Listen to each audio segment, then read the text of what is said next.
Good evening and welcome to tonight's show. How y'all doing? We haven't gone live since the last time we went live, so it's time to go live, and that is what we're doing.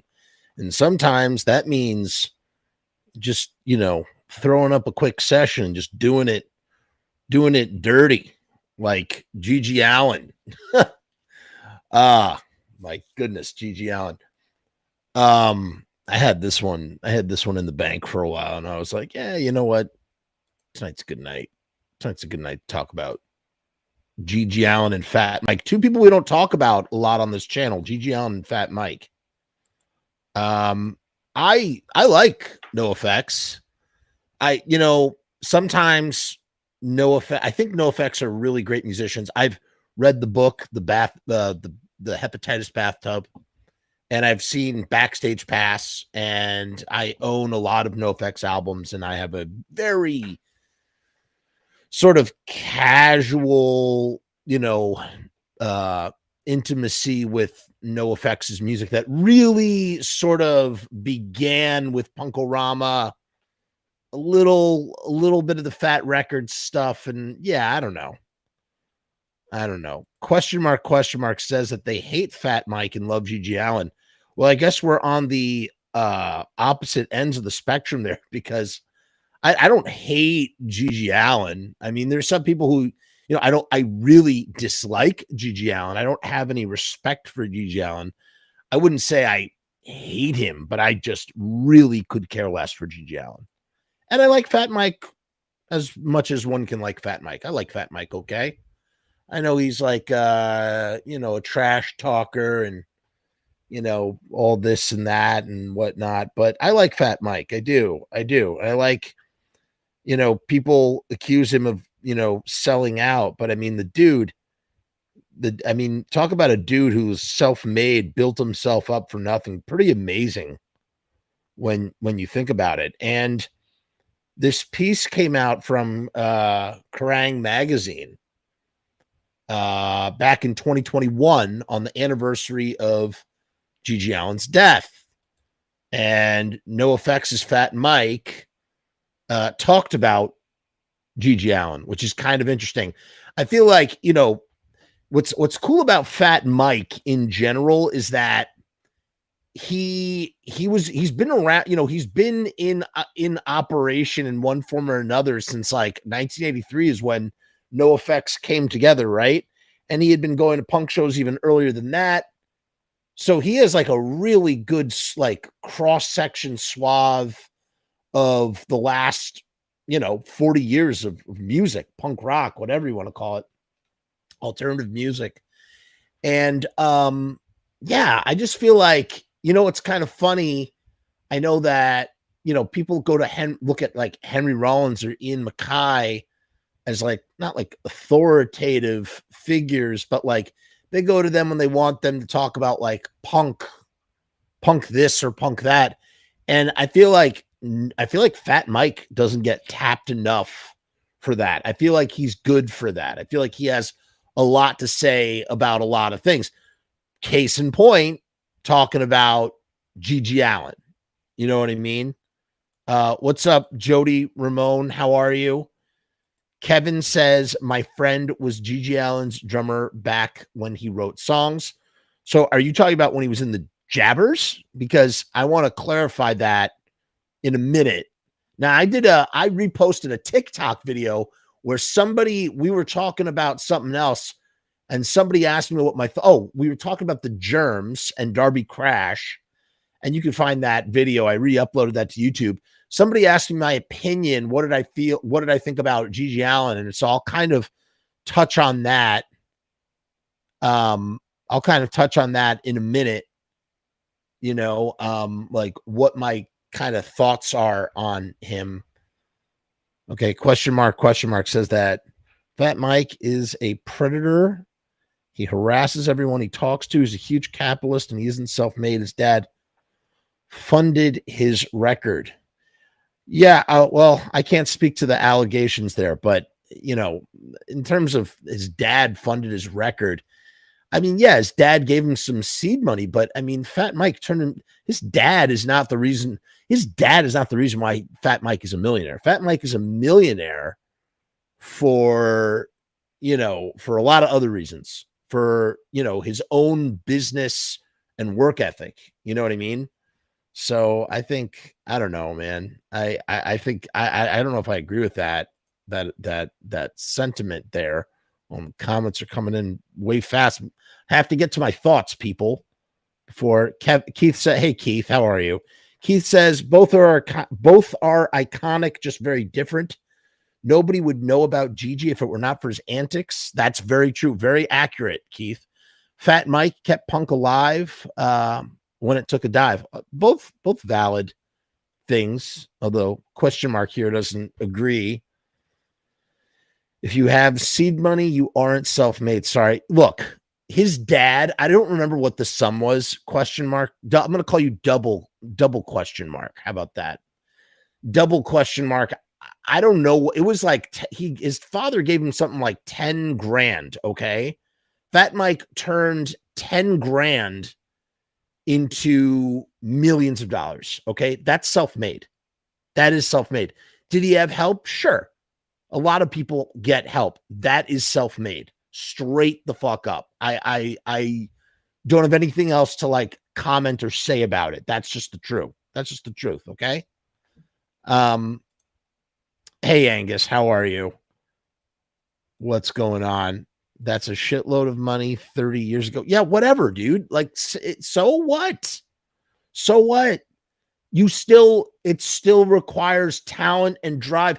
I mean, he signed so many bands. He started a record label by himself. They sold so many copies, man.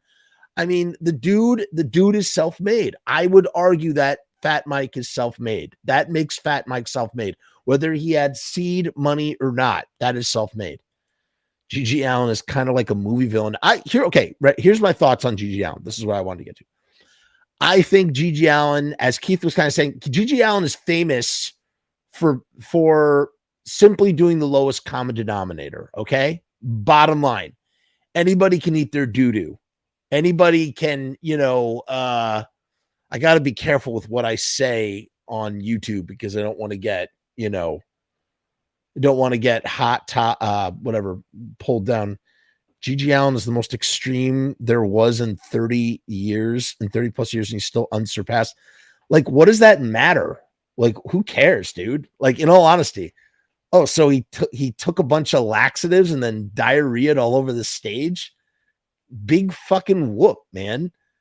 Iggy Pop smeared himself with peanut butter, and then for the first documented time, as far as anybody knew, decided to just step on everybody and go into the crowd, and the crowd pushed him up.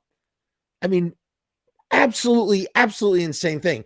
Point being is that what's funny is GG Allin is known for his antics when, in fact, he's not known for some of the best stuff that he ever wrote with the Jabbers. And that brings me to the Jabbers. I think musically, GG Allin is one of the most uninteresting, bland, basic. I can't think of enough words, and again, look, we generally try not to be too negative about anybody on this channel, but if there's one person to really just sort of be negative towards, or just really sort of like that I feel comfortable communicating my contempt for, it's GG Allin. I just don't, except, hold on, asterisk right there. That Jabbers album is always was, is, and shall be, is an immaculate record with the Jabbers, like true musicianship. Gigi's actually trying to sing. Gigi is actually trying to be like a musician, and he's trying to actually break out. And it's so, and the songs are, they're relatively simple songs. They're not, it's nothing like they're not reinventing the wheel. They're not doing anything revolutionary. But you want to know something? This is what made the Ramones great. This is what makes so many bands great. It's something that I hear Steve Zing say all the time. good songwriting. Okay. Good songwriting does not mean that you have to do something revolutionary. Good songwriting does not mean that you have to, be super unique. All it means is that you are finding pop sensibilities, that you're writing around pop sensibilities and creating fun, earworms, hooks, melodies that people like listening to. And the Jabbers is a great example of that.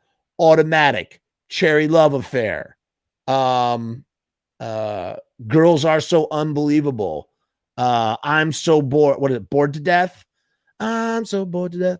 So the songs are snotty. They're almost like Dead Boy. They're like, okay, if the Dead Boys, I feel like were elevated in their songwriting compared to the Jabbers. But okay, ready for this? The Jabbers are like almost like the Dead Boys who listen to way too much raw power Iggy and the Stooges and Dead Boys and wrote songs at the age of 15. Right? Does that kind of make sense what I'm saying? So he's just, man, you cannot slag those Jabbers albums. However, those Jabbers singles, whatever, the Jabbers songs are great. That's my point. I'm being very redundant here. I'm sorry, I'm ignoring the comments. I'll get to those in a second.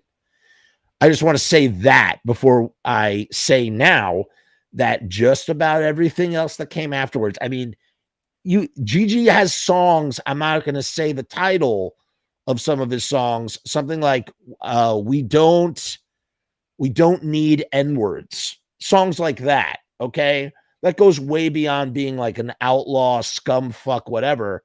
I mean, he's just a racist piece of shit is what he is, who, beat women and, I mean, just a repugnant mother trucker, I don't know. So I don't really care for GG that much, as you can see. I just wanted to put that aside. So what makes GG so great? Nothing. I don't think he's great at all. I think he just did a bunch of shocking shit. It's easy to do lowest common denominator shocking shit. At least, the difference, and that's funny too, how people sometimes want to compare Iggy Pop to GG Allin, and you can't. You can't compare the two. They're in two completely separate leagues of trying to shock and get a rise out of an audience. With Iggy Pop, and I've read many books about Iggy Pop, and I've seen Iggy Pop live, and what I feel about Iggy Pop is that everything that he does comes from a deep, genuine place. He reaches these bacchanal states of mania when he's on stage, and he just does things impromptuly does things. I was at an Iggy Pop show in 2016, 2017. And dude, like, I was not expecting Iggy Pop at 70 years old to stage dive, like all of a sudden he just decides to just friggin' jump into the audience. I know my show was not the only one that he did it at. I think that he gets so overcome by his connection to the audience that he just he does these things where reaches out to touch you and you touch him.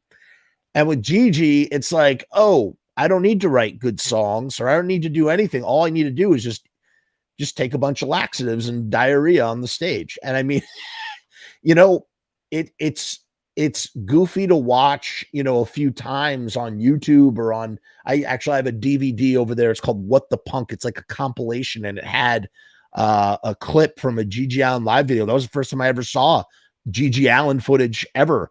This must have been 2002, so it's pre-YouTube. And, that's the amazing thing about music and concert DVDs, pre-YouTube. If you wanted to see what someone looked like performing live, you had to buy their home cassette, their concert DVD, their VHS. You know what I mean? So yeah, I'm not, and I'm not trying to sit here being enlightened, woke or anything, whatever. I just think it's bullshit, man. I listen, I love punk rock. I love tons of punk rock. I love outrageous performers. Like I just said, I fucking love Iggy Pop to death. But I look at a guy like GG Allin, I don't get it, man. It goes over my head. Except for the jabbers. All right, let's get into this article. I'm gonna read a few comments and then I'm gonna get into the article. Okay, let's see what people have to say. Hold on, I'm going all the way back up here. We got some comments. Just one moment. Let's find here. GG Allin's kind of a movie villain. Yeah, double question mark is just a GG Allin stan. He just loves GG Allin. I don't get you, man. I just don't get it. I'm sorry. Kevin says, I think my friend was in the live fast die young video 1984. That's pretty cool. I've seen that video. That was another example of GG, trying to do something productive instead of, go to jail. I mean, I mean, there's footage of him like ripping out girls' hair. I mean, he's crazy. He was a crazy guy. GG Allin was inspired by Iggy Pop. Yeah, no, obviously. He took what Iggy did and went beyond. Nah. Nick Ellis, says Brian. I'm not familiar with Nick Ellis. Angus says GG was good when he played with the Jabbers. 100. See, we're on the same page. After that, not so great. I went to see him once, and thankfully he was arrested the night before. Dan says 322. Dan says I like his stuff with the Jabbers. Everything else, not so much. Maybe 3 songs. Okay, I will take back what I said. Carmelita, that Carmelita song, great song. They could Carmelita, but I don't think he wrote that. I think he just performed it. I like Carmelita.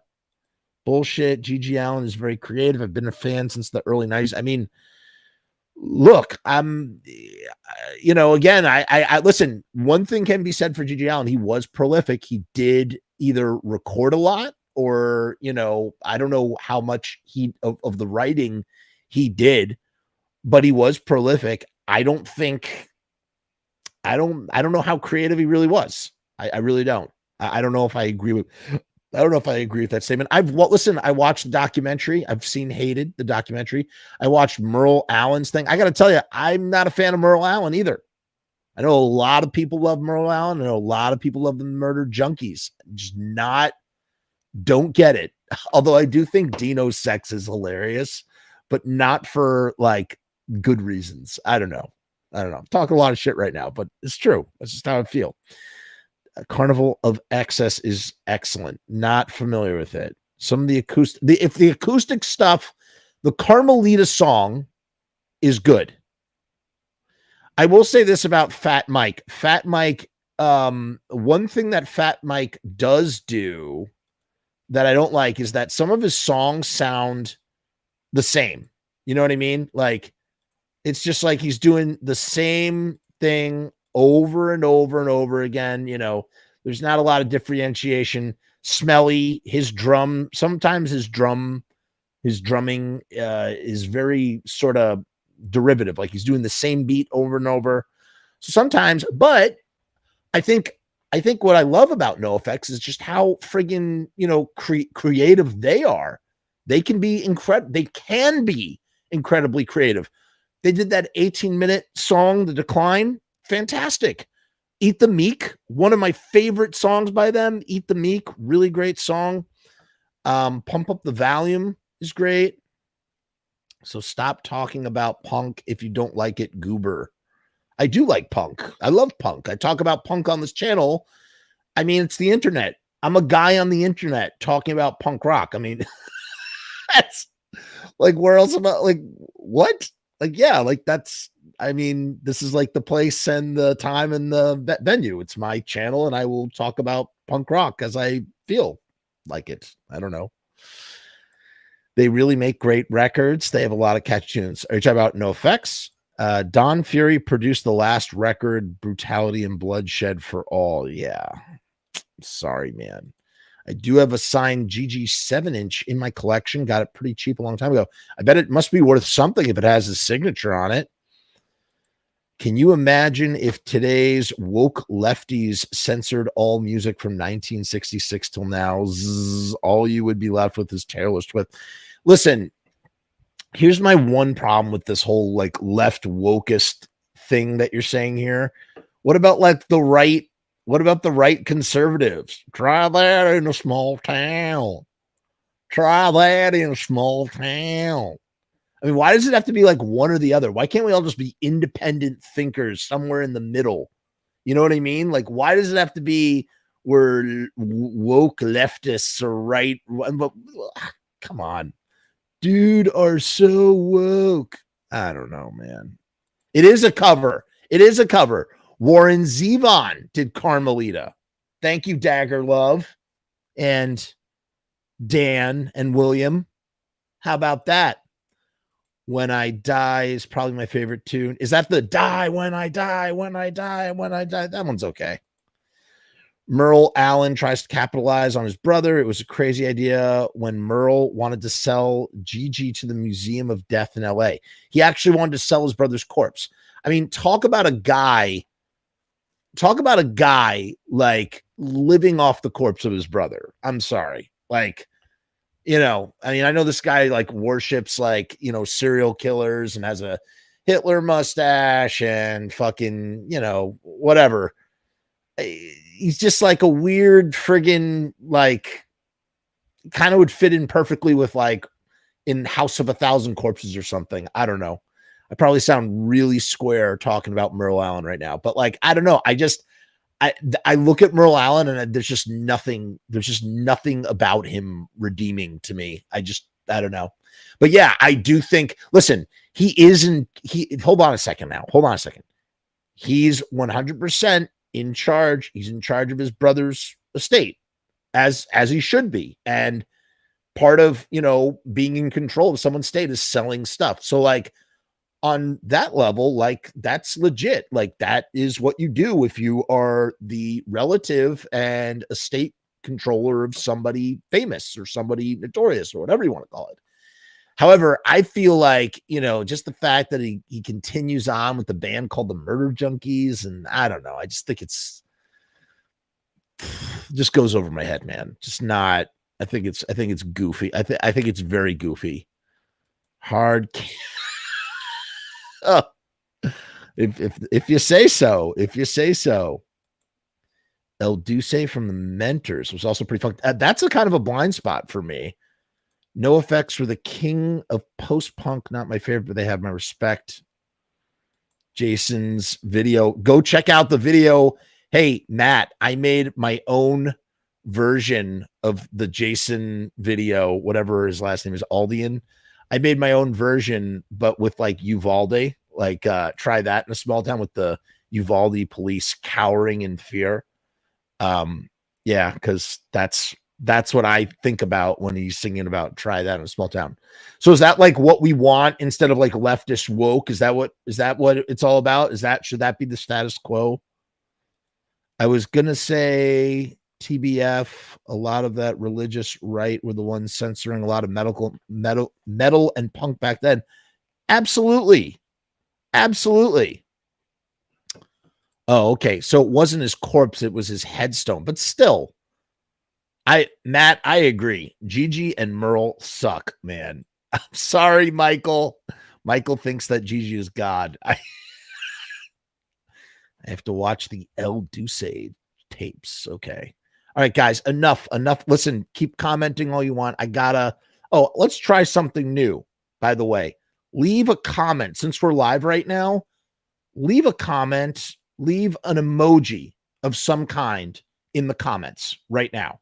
Do it, please, if you would, to boost this video, if you would, if you're here watching and enjoying yourself. Let's read this article because I got to wake up in the morning.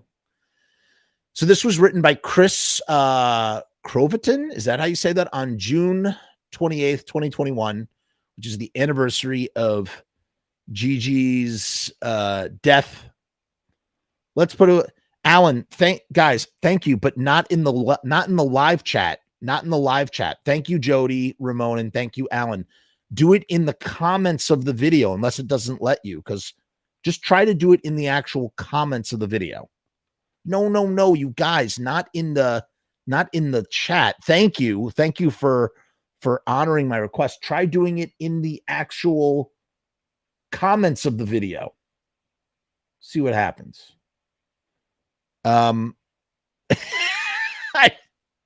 This is not working out how I intended it, but I do appreciate everybody's cooperation. Thank you. Hold on, I'm checking right now to see if they're even oh, I guess you can't. Can you leave a comment? Yes, you can leave. No, I guess it's only live chat. Is that? Oh, well, that's silly. That's just ridiculous. All right, so I guess before we start diving into this article, we, much like, the diarrhea and poop that is left on the stage after a GG Allin show. Hold on one second. Things can get sticky, and sorry, I'm distracted. And when I'm distracted, I stop talking. When I stop talking, we have dead air, and dead air is no good. Things get sticky like GG Allin's poo. And you know what else is sticky? Stickers, Riot Stickers. Riot Stickers is the official sponsor of the Frumess channel. Go to riotstickers.com/Frumess, as you can see down below, or join the Patreon or do something like that. Go to riotstickers.com/Frumess. You can get 1,000 stickers for $79. You cannot get a better deal than that. Yeah, apparently there's only the live chat. Okay. All right. Thank you. Oh, Dagger says you can only comment after it's live. So if you're watching the rebroadcast, leave an emoji icon down in the comments. Yeah, just do that. Just try that. I want to see what happens. Here's the video.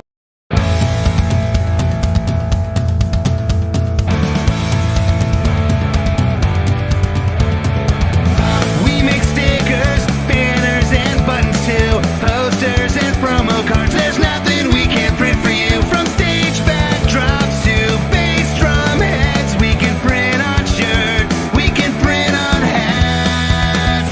We can print on pants. Cheap prices and high quality. Quick turnaround times and free shipping. We also offer free artwork support. Great customer service and so much more. RiotStickers.com. Riot Stickers, we are the bomb. RiotStickers.com. Riot Stickers, we are the bomb. RiotStickers.com. Riot Stickers, we are the bomb. RiotStickers.com. Riot Stickers, we are the bomb. All right, we are back.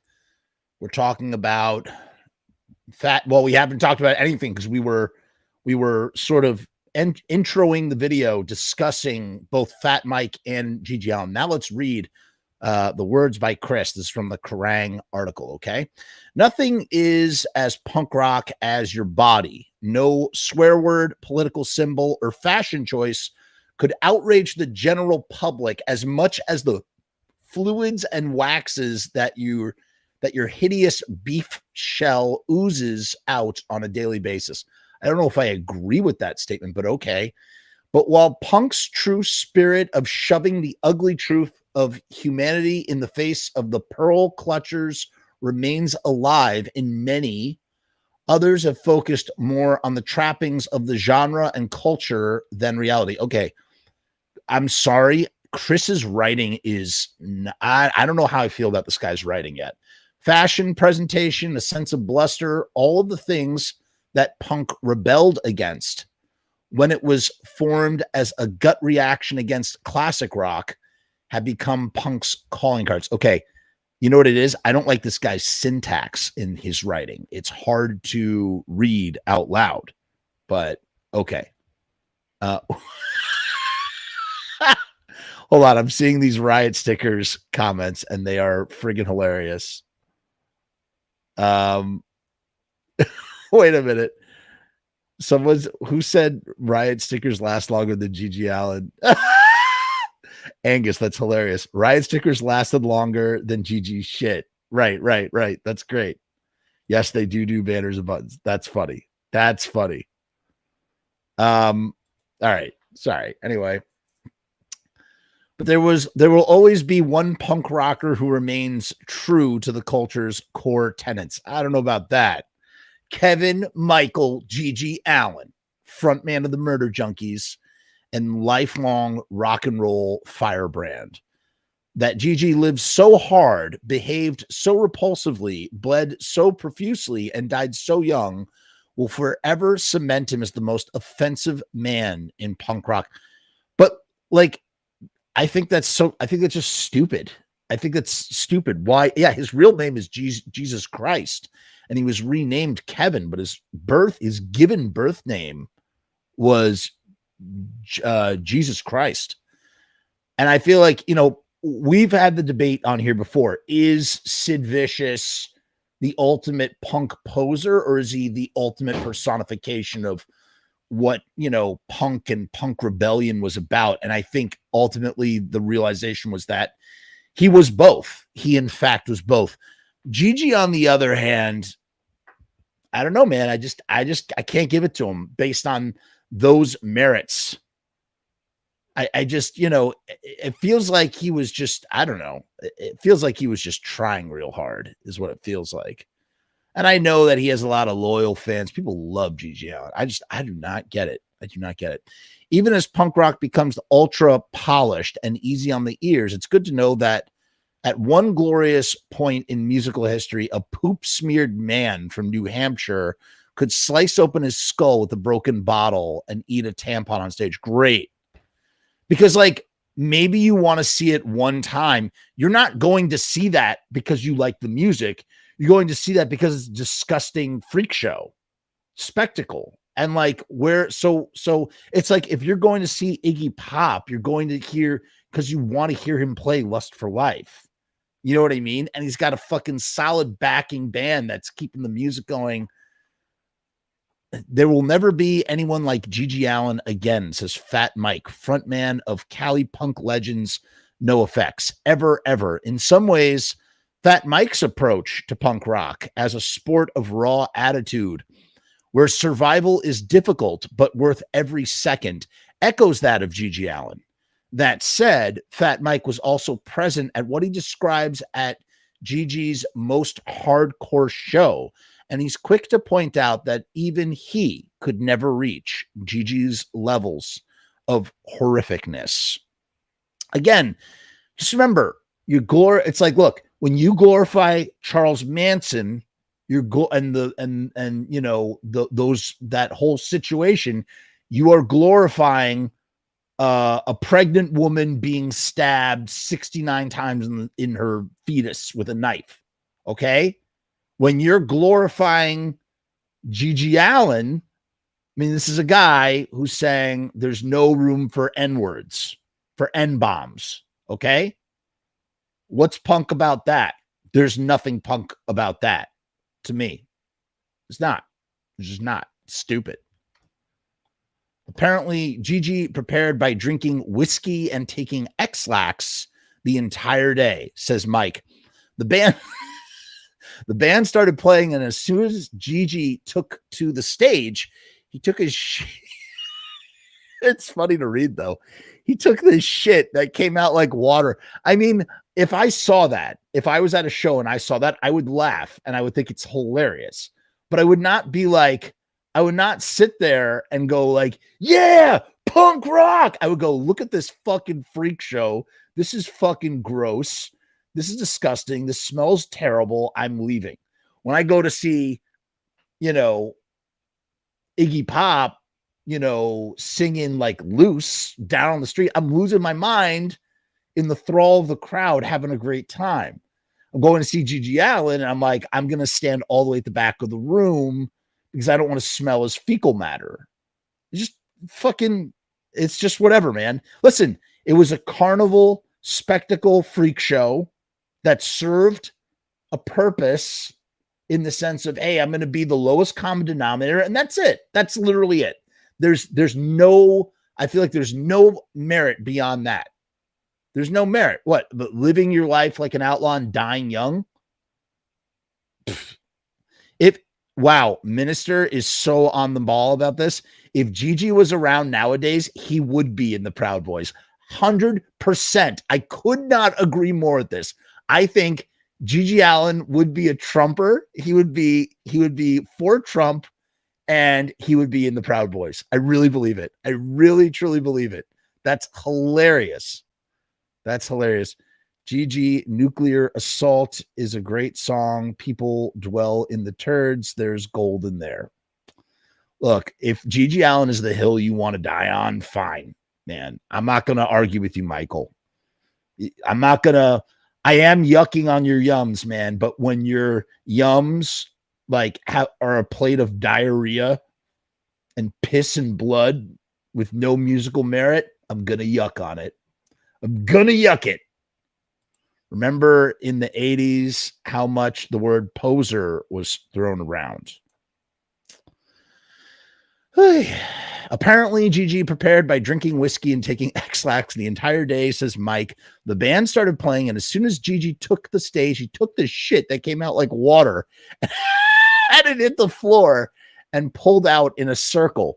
He got down on his knees. I'm sorry. It is hilarious. I mean, I guess you know how you have to think about GG Allin? It's performance comedy. That's what it is. It's literally it's performance comedy. That's what it is. Okay. He got down on his knees, sucked it up, and spit it onto the crowd. I was behind Jello Biafra. Wow, Jello Biafra at a GG Allin show. Talk about like somebody's brain exploding. So I grabbed onto him and used him as a human shield to guard myself. Okay, this is a crazy story. Fat Mike went to see GG Allin live. Allegedly, GG prepared for this show by drinking whiskey and taking X-Lax for the entire day. The band starts playing. As soon as GG took to the stage, he took this shit that came out like water. It hit the floor and pulled out in a circle. He got down on his knees. He sucked it up and spit it on the crowd. And because Jello Biafra was there, Fat Mike grabbed Jello Biafra and used him as a human shield to guard himself from GG Allin projectile spitting liquid diarrhea into the crowd. That is absolutely a sentence that I never thought I would be verbally saying on the internet. And yet here I am regurgitating it right now. I mean, that is a mind-boggling. Like, somebody take that and paint a picture. Who can do oil painting? If I could commission a single oil painting, it would be an oil painting of GG Allin spitting his liquid diarrhea onto a crowd and getting some on Jello Biafra with Fat Mike hiding behind him. That would be that. Put that on a fresca. Okay. That's what I want. I can picture it so well in my mind. Fat Mike continues. I would say at least half of the crowd left right then. Wow. So punk rock, dude. You're so anti-establishment, spewing your diarrhea, forcing the crowd to leave. 10 people threw up and went into the other room. So now GG and his band were playing, and everyone was at least 10 feet back. And that was the first song. Now there was more room. So he threw a bunch of glass on the floor and began to roll in it. Mike continues. He grabbed this blonde girl from the audience and was just on top of her. She was just screaming. It wasn't fun. It wasn't consensual, but nobody wanted to touch him. So eventually people tried to pull him off her, but there was blood, shit, and glass everywhere. So they finally got him off. And then he went around the audience and just started hitting people with the base of the mic stand. Then a girl who was into it came on stage and he just kicked her in the fucking face, right in the jaw. She went home with him that night after he went to the hospital. One of his knees that night was so cut that every time he took a step, blood would continue to squirt out. It was absolutely terrifying. That sounds terrifying. I don't know why. Like, that doesn't sound like fun. Punk rock should be fun. Punk can be confrontational. Punk can be, punk can be a lot of things, but Is that punk? No, that is a disgusting, transgressive freak show that goes beyond any kind of semblance of entertainment, where you have a man covered in his own feces and blood and glass, assaulting women in the crowd. What's punk about that? There's nothing punk rock about that. So, like, when people tell me that GG Allin is the epitome of punk rock, I'm like, what? What's so punk rock about him? What's so punk rock about anything? The only thing that even could be slightly, I guess, maybe be a little punk. I was sitting here trying to decide what's punk and what's not punk. The only thing that I could think of that could be, something that is funny is the idea of Fat Mike using Jello Biafra as a shield against GG Allin spewing his own diarrhea out of his mouth. That is kind of funny. That's punk. That's kind of punky. I don't know. Sitting here trying to decide what's punk and what's not. I mean, it's just, but I don't know. It sounds terrifying. And what's crazy too is he's covered in his own shit. Yeah, nobody could touch him. It's like, it's like greasing yourself up and then running away from it's like stripping naked, greasing yourself up, and then trying to run away from the police. You know what I mean? Allin's upbringing foreshadows his future greatness. Ugh. Born Jesus Christ Allin because his father, Merle, had a vision that he was visited by Jesus, who told him that his son would go on to do great things a la the Messiah, Natch. GG Allin was raised in a log cabin without electricity or running water. Yeah, I mean, it's like his upbringing is also crazy. Didn't they flee? They like flee for their lives at one point. His father would dig graves in the basement to threaten his wife and children. Yeah, he was like a terrifying dude. She ran away with the kids after a while. After a childhood of selling drugs, cross-dressing, and getting the shit bullied out of him, he started playing drums. And that's the thing on those Jabber records, whatever, that's GG. GG's playing the drums. And he's a good drummer. He's a great drummer. And he has the capacity to sing, but like, started playing drums, doing drugs, and idolizing rock star acts like Alice Cooper and Kiss.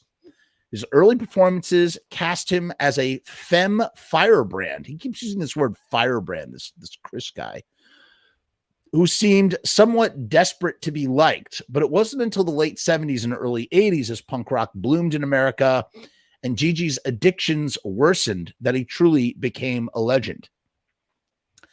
Allin's weapon against conformity was his own body. His songs were about self-harm, doing drugs and drinking, and flagrantly indulging in sexual behavior considered deviant even by most punks. I mean, no, this isn't deviant. He talk about allegations. He rapist people. He reped'd people. He assaulted women. He assaulted everybody. I mean, there you go. So, it's like, this guy's kind of, I feel like this guy is trying to like dull some of the edge to like it's trying to lessen the gravity of some of these things that GG Allin was capable of. I don't think any of this is punk. While bands like AC/DC made innuendos about balls, what's funny though? You can say that that's sort of like lesser, because that's what the writer is trying to say, that while bands were making innuendos about balls, as if that's not as cool, or buzzcocks were wondered why they couldn't touch it. But that elevates. See, remember what I said before about the lowest common denominator? Singing about the innuendo, using the word balls as an innuendo, elevates the art. It's not just saying the thing. It's not on the nose. GG Allin was on the nose, and there's just nothing. I find no I find nothing artistically satisfying about that from him. I don't. So I'm not here saying GG Allin sucks. I hate saying that anything sucks, but I am here telling you why something I think is not that great, and I'm giving reasons as to why. And that, to a certain extent, it does fall into the category of, taste and opinion, but some of it doesn't. I think some of it is, pretty much what it is. The color blue is the color blue. The color red is the color red. In my opinion, I just literally contradicted myself. Whatever. This is my show. I'll do what I want. While bands like AC/DC made innuendos about balls and the Buzzcocks wondered why they couldn't touch it, GG Allin shrieked about putting a needle in his penis. I'm not laughing about GG Allin putting a needle in his penis. What I am laughing about is that he would sing about. Okay, maybe that's actually pretty funny. He would sing about how. I didn't know that. That's pretty funny. GG Allin would sing. Sorry. I can't say it. It's too funny. All right, hold on. GG Allin shrieked about putting a needle. That's not what making me laugh. It's the next thing. He would sing about how caked his. He would sing about how caked with feces his anus was. That's funny. That's really funny. He would sing about how caked with feces his anus was. My anus is caked with feces. I'm sorry. It's funny. That's funny. I gotta know. We gotta check to see. All right, this is gonna be a weird thing to Google. How caked with feces his anus was. Does that imply that he didn't wipe his butt very well? I'm crying under these glasses. Hold on.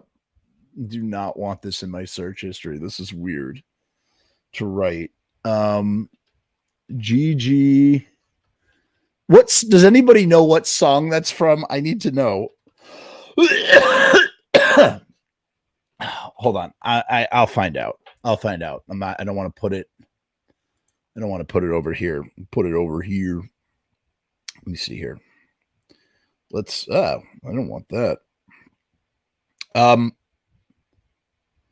Do me a favor. If you're enjoying this video, please like it. That's good for the YouTube algorithm. Please do that. GG Allin's song about anus caked with feces. Feces and blood, bacteria of the soul. Eat my diarrhea. Wait, man. Hold on. I'm scrolling down. Does anybody know the name of that? What is the name of that? Oh God, that was making me. I was like crying just reading that. So friggin', so friggin' ridiculous.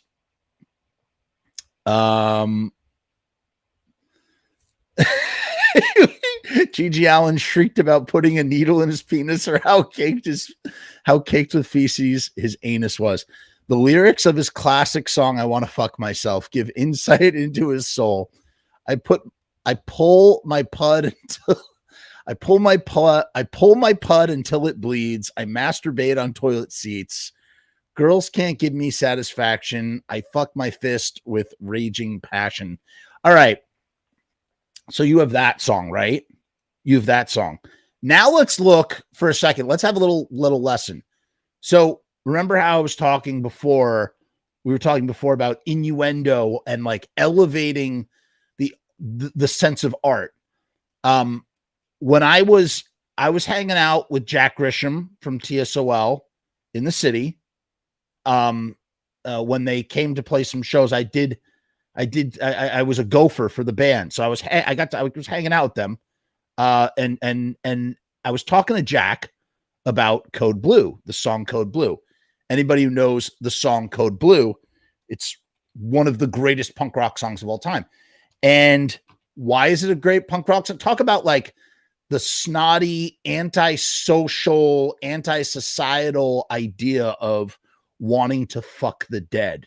There's something that's so deeply shocking and trying to, but it's elevated. It's elevated. It's not singing about, I pull my pud into the beads, I masturbate on toilet seats, girls can't give me satisfaction, I fuck my fist with, it's like, I asked Jack, I was like, what is the song? I was just talking about the song, and he was telling me what the song was about, and it was not what I thought it was. The song is about the frustration of trying to date high school girls, and that he would rather fuck a dead person than deal with high maintenance girls. And I literally just thought it was a song about fucking dead people. And so like the idea that there's actually a message. I never thought that song had a message. I thought it was just a shock song about, I want to fuck the dead. And I thought on that alone, it's like, what a thing to say. What a message. Never got along with the girls at my school, filling me up with all their morals and their rules. They'd pile all of their problems on my head. I'd rather go out and fuck the dead. So it's like basically saying, it's like saying this thing, like, it's better. I would rather fuck. And that, like, to me, when I think about like what punk rock is about, the idea of like social politics infused in songwriting, I think that nails it. And obviously this was written when those guys were like, 18, 20 years old. They were young dudes writing this. You know what I mean? And there's something, the art is elevated. You know what I mean? Yes, it's meant to shock. Yes, it's meant to be transgressive, and it's meant to stir something inside you and say something really antisocial and rebellious. I want to fuck the dead. I mean, what a thing to say. I remember the first time I ever heard that song, I was shocked. I was like, is he saying I want to fuck the dead? What a fucking thing to say. And listen, we could talk about the movie Necromantic at some other point. I'm fascinated by all that stuff. All of those things aside, that to me that's art. That feels like art. That feels like you're taking something that's shocking, but you're transforming it and elevating it into something else. Whereas GG Allin's like, I want to fuck myself. I pull my pud until it bleeds. I masturbate until it. He's just saying shocking shit. Jack Grisham is writing lyrics saying, girls drive me crazy. I'd rather fuck a dead person. No matter what you think about that statement, whether, there's merit to it or not, whatever, not here to have an opinion. The point being is that he's artistically, transformatively, saying something that's elevated. Whereas GG Allin is just saying, I fuck my fist with a raging passion because girls can't give me such. It's just stupid. It's just stupid. It's just stupid to me. I don't know. So again, I'm saying that GG Allin's not good, but I'm giving you reasons why. I'm comparing and contrasting with other artists. Okay. Live shows were where GG Allin truly could offend the world, as we just learned from Fat Mike. On stage, he would cut himself, do drugs, and get completely naked. His signature move was to defecate on stage, as we know, and watch the crowd around them lose their minds. The ultimate way to show punk rock's young rebels how delicate they actually were. Yeah, really? I don't know. I don't think I agree with that. No matter how many middle fingers you hold up, nothing shows a complete lack of fucks like squatting down and taking a shit in front of the crowd. I feel like that's a line cross. That's just, I don't know. It just doesn't, it's just fucking stupid. I don't know how else to say it. It's just stupid. I didn't love it at all, says Fat Mike with tangible disgust, but I couldn't walk away from it. Here's an interesting observation. I didn't love it at all, but I couldn't walk away. So that's what I mean. We're not seeing punk rock. When you see Jack Grisham on stage singing about I want to fuck the dead, that's fucking punk. When you see GG Allin shitting in his fucking hand or on fucking stage and fucking rubbing his face in it, like, you're looking at a freak show. You don't need music for that. There's no music. What's the point of the music? You're just watching somebody. I mean, it's performance. It's performative art, I guess. Performative fart.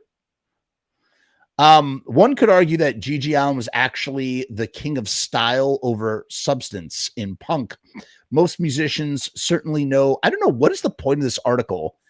It's like he's trying to weave this love letter to GG Allin in with Fat Mike, just talking about how like weird and gross GG Allin was.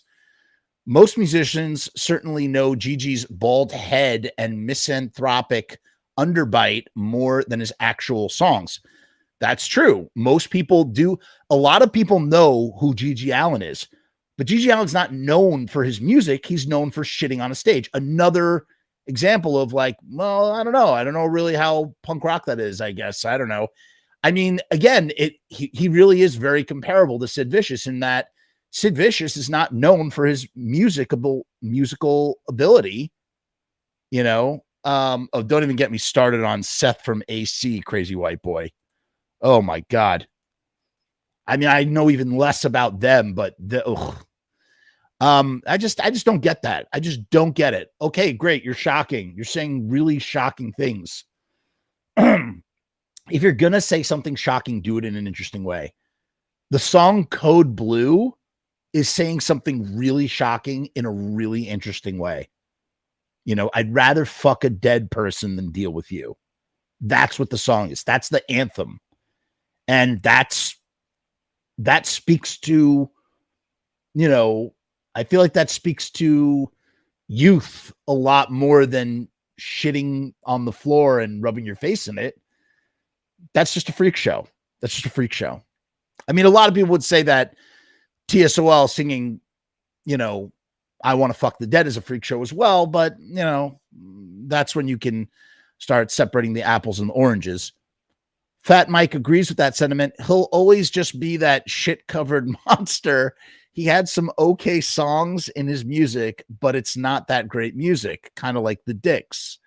I like them both. I listen to them, but it's not like Bad Religion, GG wasn't a part of the scene, which is kind of weird. He just did his own thing. He didn't tour with bands. There almost was a GG Allin, Sam Hain tour, or there was an attempt at that.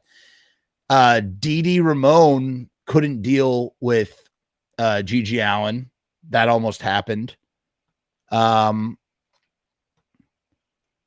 Meatmen and the Dwarves over GG Allin and Ventura. Sure. Maybe what makes GG Allin the ultimate, he's not the ultimate punk rock icon. He's just not, man. He's just not. Maybe what makes GG Allin the ultimate punk rock icon is that he wasn't a very good person. Disagree. I mean, that doesn't make you an ultimate punk rock icon. So what are you saying? Are you saying that like Hitler was is the ultimate? So does that make, so by this guy's standards, then Hitler is the ultimate fucking punk rock icon? GG stood outside of the scene. I really think, I agree.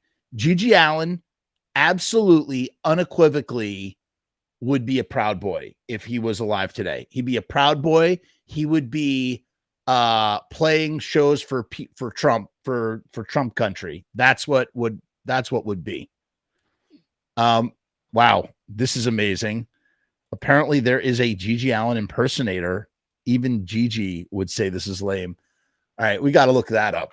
GG Allin impersonator. That is insane. Who would impersonate GG Allin? Wow. Look at that.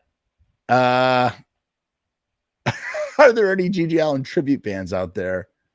Yeah, look at that. There's a GG Allin tribute. I'm not going to say what they're called. They're named after a GG Allin song, but I can't say the name on YouTube because we'll get in trouble.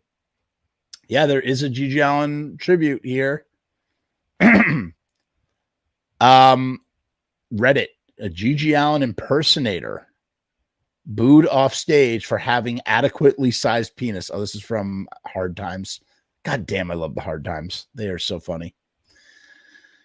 Yeah, I don't know. Maybe what makes GG Allin the ultimate punk rock icon is that he wasn't a very good person. GG stood outside of the scene due in part to his personal life, growing up in the suburban East Coast, away from hardcore's thriving hubs in New York and the Bay Area, and in part because he was a violent psychopath.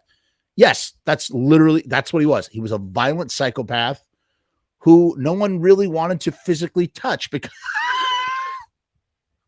I love how Fat Mike, I don't know, did Fat Mike say that or did he write that?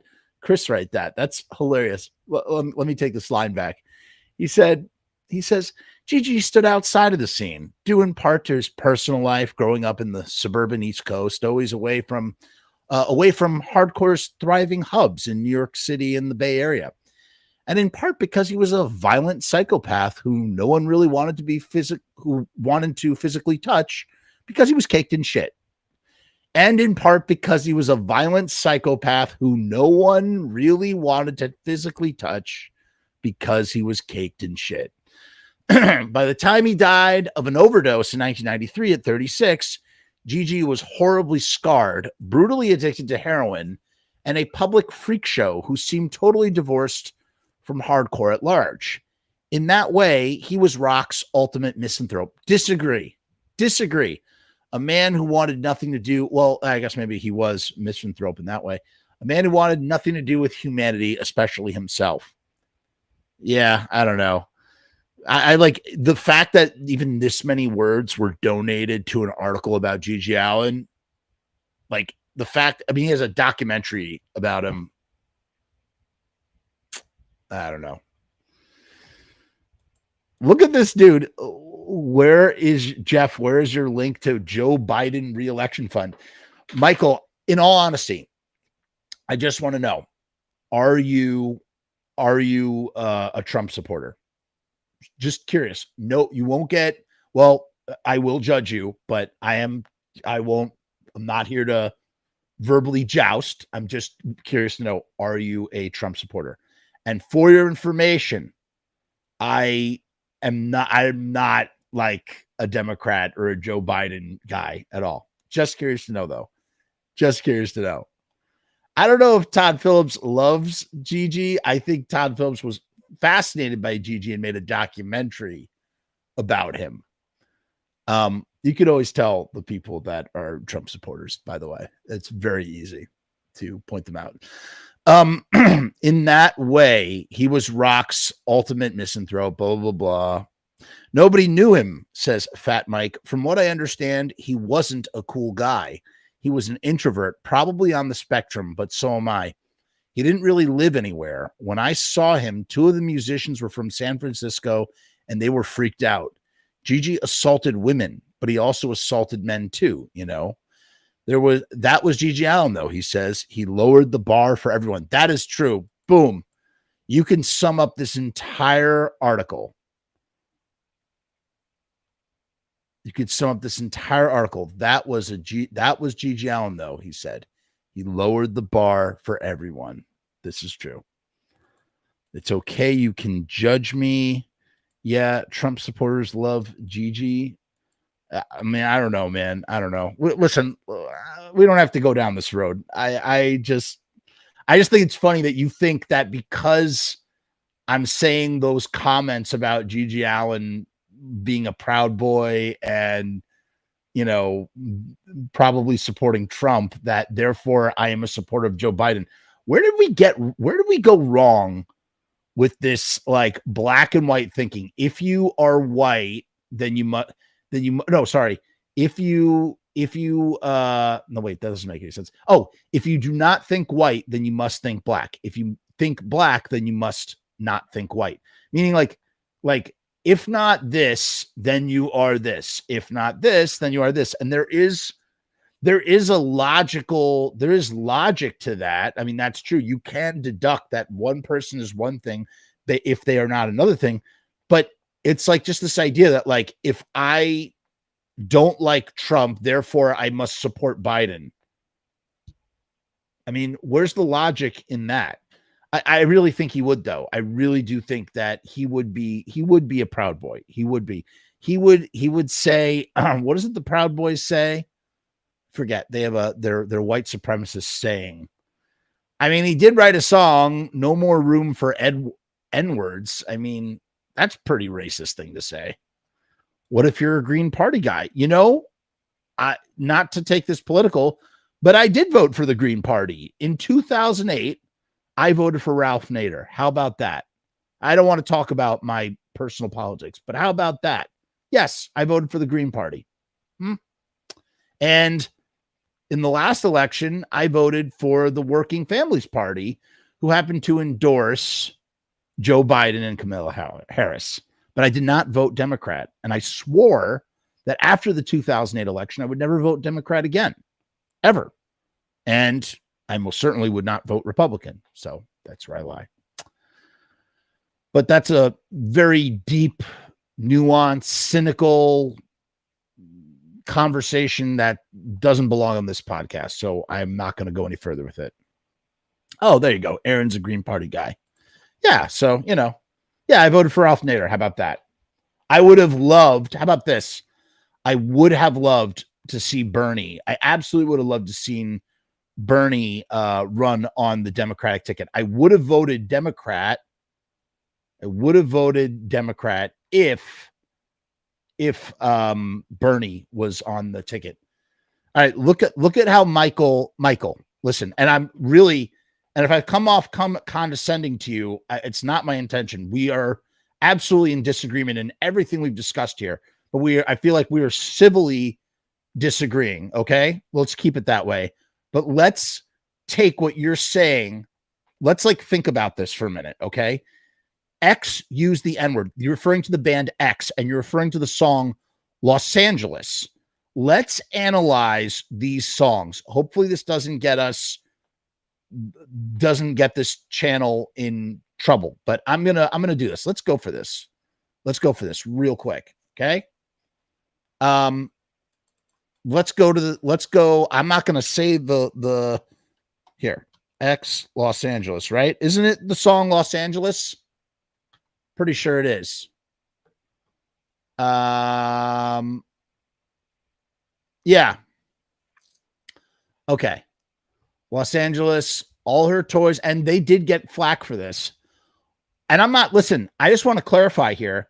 I'm not agreeing, endorsing, co-signing anything that X is saying in this song at all. I'm not saying it's not problematic. What I am saying is that what is being said here is such a far cry from what is being said in that GG Allin song. Okay. This is what's being said. She had to leave Los Angeles. All her toys wore out in black, and her boys had too. She started to hate every N-word and Jew, every Mexican that gave her a lot of shit, every HOMO, you know what, and the idle rich.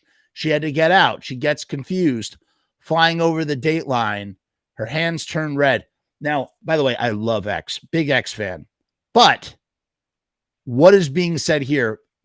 There are some racial slurs being said in this song. They are writing, and again, I'm not saying that it's right, and I'm not condoning it. But what are they doing? They are writing about a character. They are writing from a character's point of view. They are not explicitly saying that there's no room for N-words and that being the focal point of a song. Know what I'm saying? Huge difference. Huge difference. GG was going above and beyond. Like, why am I even arguing with you? Like, think about, like, do you not see the contrast? And then, again, I got to be careful here. I don't even want to type it. I'm just going to put the first. GG Allin, no room for. I'm just warning you. Just warning you. This is there's hateful words in this. Similar. This is what GG Allin is writing. So you see what that says right there, okay? And then here's what GG Allin is saying. No room for you. No room for you in my eyes. No room for you. No room for you in my eyes. No room for you in my world. No. You know what that sounds like? That sounds like a friggin' white supremacist hate song, because that's exactly what it is, right? Straight the fuck up, okay? In the other song, X is writing about a character from a character's POV, right or wrong, using that word. In this song, GG Allin is speaking in a first-person narrative saying, no room for you in my eyes, no room for you, no room for your eyes. He's saying no room for N-word, okay? And he says it a bunch of times. What is artistic? What? Tell me, Michael. Hey, Michael, in the comments, go ahead. Explain to me the difference. Now justify X and this song. Go ahead, please. I genuinely want you to tell me that GG Allin is not racist or a white supremacist after reading this. Please tell me. And then I believe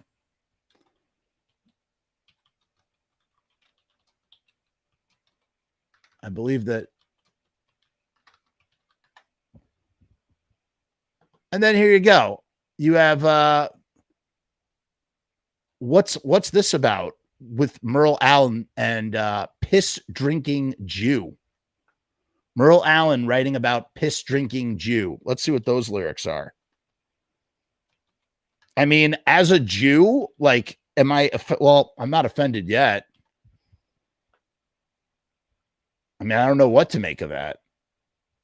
No, there's no lyrics available. How convenient.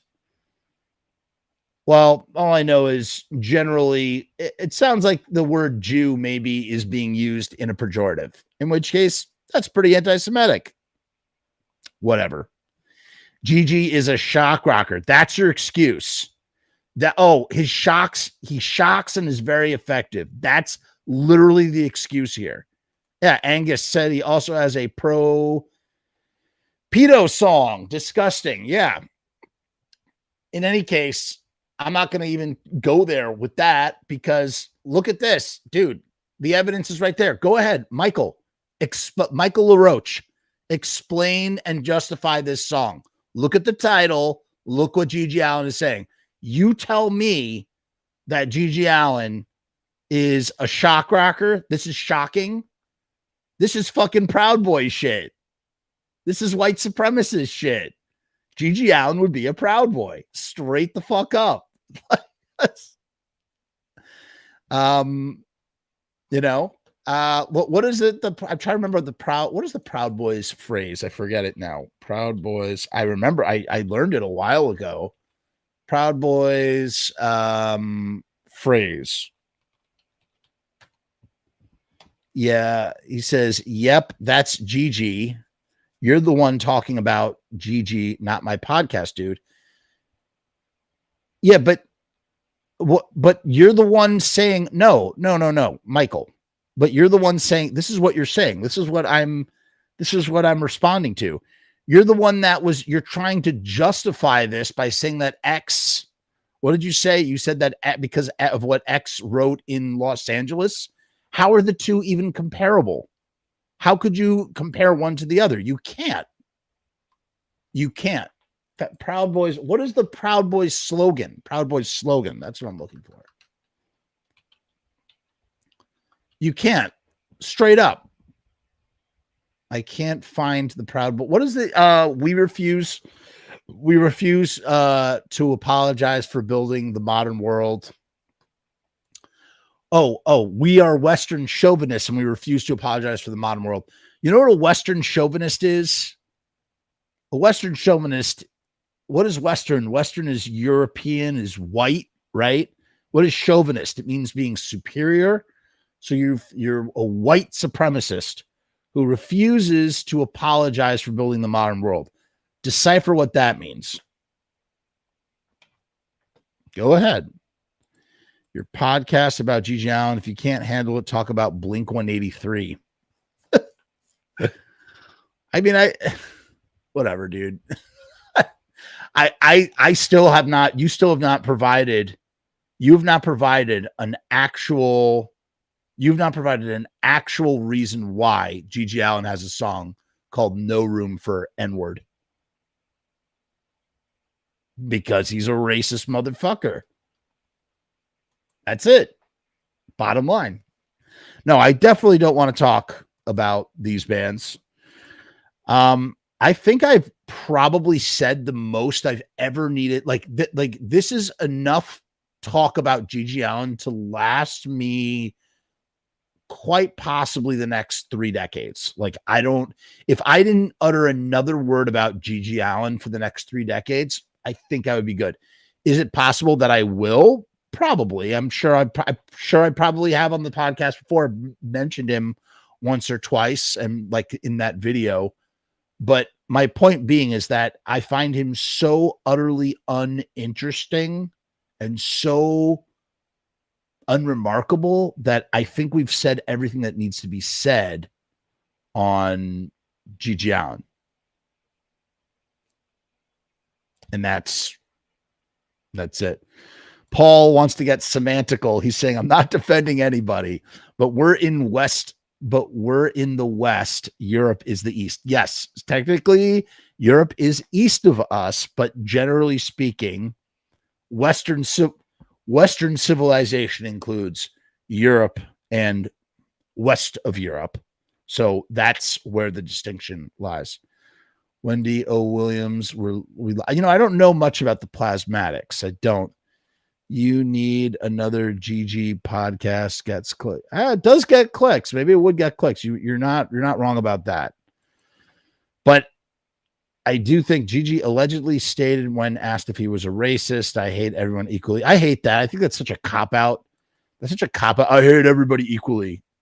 It's bullshit, man. No, you don't. No, you don't. Bullshit. Sorry, Pogo. I don't buy that. Guys, I think we've diarrheaed. I think we've diarrheaed all over the room, and it's time to wipe our tushies and go to sleep. So let us do that. This episode, I would be shocked if it didn't get demonetized from all of the language. Please leave a like or a comment if you enjoyed this dissertation. Yes, Minister, you're right. You're right. It's going to be so demonetized that I'm going to have to pay YouTube, which is why you can buy a coffee if you enjoyed this episode. Feel free to. Thank you so much. And we will see you very soon in the near future. Hey, the GG, I said John Christ, the John Christ shows. There's more coming. It's already been recorded, and I just have been so busy trying to get my Blu-ray release out that I have not managed to work on any of that stuff. So there's more Patreon content in the works, more YouTube membership content. John Christ episodes are coming up in a month's time. I just want to give you guys a heads up. We're doing 31 days of Halloween again. I said every year I say I'm not going to do it like on YouTube, and then I end up doing it. I'm just going to not even pretend to have that conversation. So what is it? What does it entail? It entails watching a minimum of 31 movies in 31 days, horror movies, and doing reviews for each one of those horror movies. So that is what the month of October is, and it's going to be a lot of fun. What else was I going to say? I'm trying to remember. No, there's no trivia question. I'm the trivia. We're done with trivia for now. I have to go through my email. So if you're waiting on an answer from one of the trivia questions from the previous shows, very soon I will be responding to all of those, tallying them up, and I will be making announcements about t-shirts and winners of t-shirts and such. Do it also. Yeah, James Rolfe is doing Monster Madness. That's where part of the inspiration to do it on YouTube definitely came from Cinemassacre, but I've been doing 31 days of Halloween for almost 10 years now. It wasn't until 2020 when I started doing it online and started to actually do it on YouTube. I've been doing it on Facebook for years. I write like a whole review. My record is 62 movies in 31 days. I'm very busy these days. I don't know if I'm going to be able to do that and it's doing one review every single day. It's a lot. It's a lot of work. And nobody watches the reviews, by the way. Like, they have very few views. There's like 60 of them, I think, on the channel. Go check them out. It's just, they're so, it's just something I like to do. It's just something I like to do. So I do it. And as you know, that's what I don't chase the trends that much. I just do what feels right at the time. Sometimes not to my benefit, but whatever. That's neither here nor there. Okay. Seriously, I'm out of here now. Peace, hair grease, all the rest.